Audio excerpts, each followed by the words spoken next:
भाई लोगों मैच की भी बात करेंगे, दिल्ली की जीत की भी बात करेंगे, लेकिन उससे पहले एक गैंडे यूट्यूबर की बात कर लेते हैं। एक गैंडा यूट्यूबर अपने यूट्यूब चैनल पर लाइव आकर बैठकर कहता है कि जी दिल्ली से हार गए। अबे इस दिल्ली से हार गए क्यों बे? दिल्ली टीम नहीं है क्या? दिल्ली में खिलाड़ी नहीं है क्या? अबे दिल्ली तेरी पंजाब से तगड़ी टीम है बे।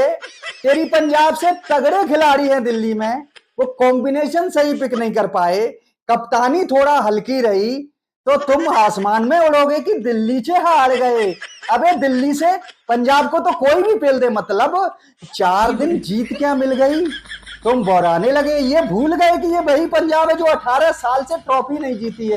तू आसमान में उड़ेगा बे, मतलब दिल्ली की इतनी बेइज्जती करोगे। मैं दिल्ली का कोई फैन नहीं हूं, लेकिन जब वीडियो मेरे स्क्रॉल करते हुए फीड में आई तो मेरे खून में आग लग गई। नहीं, उस दिन तो बहुत उछल रहा था जिस दिन 264 दिल्ली ने बनाए थे और पंजाब 265 बनाकर जीत गई थी। मालूम है क्या करता? पंजाब आग है जी, आग, जो हाथ लगाएगा जल जाएगा। ये पंजाब 300 भी चेस कर पाएगी। अबे तो डिफेंड क्यों नहीं किए तेरी पंजाब ने 210? इसलिए कहता हूं ज्यादा मत उछला कर गेंडा, खा खा के मोटा हो गया है और बस दिमाग भी मोटा कर लिया है। क्रिकेट की कोई नॉलेज नहीं है, बस आया और दमा दिया। मतलब तुम क्रिकेट एनालिसिस करने बैठे हो, यहाँ किसी टीम की बेइज्जती करने बैठे हो। अब इस पंजाब को मैं पे लूं रे लूं तो कैसा लगेगा? नहीं, दिल्ली से हार गए बे, क्यों बे?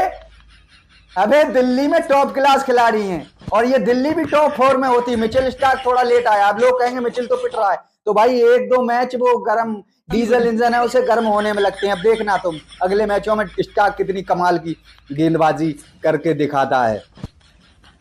और भाई अब आ जाते हैं मैच पर। भाई वेल प्लेड दिल्ली कैपिटल्स के लिए पहले तो तालियां होनी चाहिए भाई, तालियां, क्योंकि इनकी इस जीत ने जो है पॉइंट टेबल में खलबली मचा दी है और गेंडे की टीम जो टॉप 4 में थी वो नंबर 5 पर पहुंच चुकी है। और भाई साहब दिल्ली कैपिटल्स भी प्लेऑफ की रेस में आ चुकी है और गेंडा स्वामी लगातार 4 हार चुकी है। तो जो तुम्हारे पिछवाड़े में बवासीर थी वो खूनी हो चुकी है या दानेदार हो चुकी है? कमेंट करके बताना जरूर अगर तुम तक मेरी वीडियो पहुंचे। और आगे से किसी टीम को ट्रोल करने से पहले ये जो तुम मुंह खोल लेते हो उसकी तरह कीचड़ में लौटने वाले की तरह और कुछ भी बक देते हो, तो टीमों की रेस्पेक्ट करना सीखो। यहाँ पाकिस्तान की और कोई विदेशी टीमें नहीं है, सब अपनी टीमें हैं, ऐसा है ना?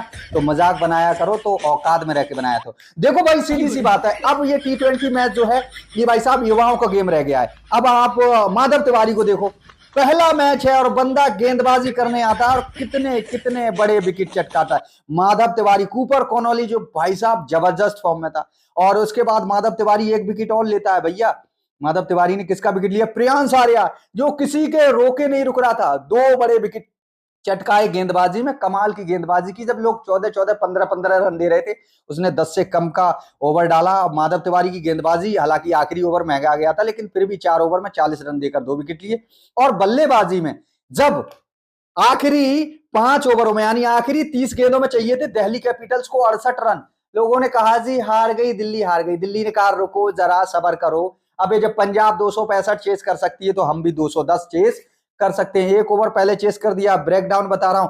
15वें ओवर के बाद जब 16वां ओवर आया 15 रन बनाए दिल्ली ने, 17वें ओवर में 17, 18वें ओवर में 19 और 19वें ओवर में तो भाई साहब धागे खोल दिए, 22 रन बनाए और 1 ओवर शेष रहते 216 रन बनाकर 7 विकेट के नुकसान पर ये मैच 3 विकेट से जीत लिया है और जान फूक दी हो भाई। और देखो यहां पर मैं पूरा क्रेडिट दूंगा माधव तिवारी को, आशुतोष शर्मा का भी क्रेडिट कहीं नहीं जाना चाहिए। हालांकि आज अक्षर पटेल ने भी कप्तानी पारी खेली और डेविड मिलर ने भी शानदार पारी खेली, लेकिन वो खिलाड़ी हैं इस लायक, उनसे उम्मीद की जा सकती है। हम बात करेंगे आशुतोष शर्मा की, 10 गेंदों में 24 रन बनाए, इंपैक्ट प्लेयर बन के आए और पूरे मैच पर इंपैक्ट डाला।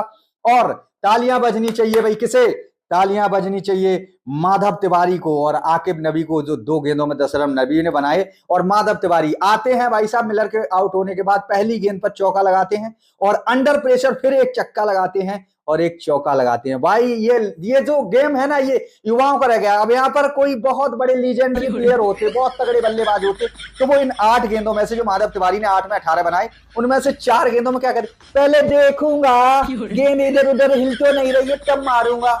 आज के लड़के ये नहीं सोचते, आए पहली गेंद से धरना स्टार्ट किया और 8 में 18 बना दिए। और यही वो परेख, साहिल परेख है, कौन है, सलील परेख है, वो भी जब नंबर 3 पे आया था उसने भी वही आते ही एक चौका और एक छक्का लगाया।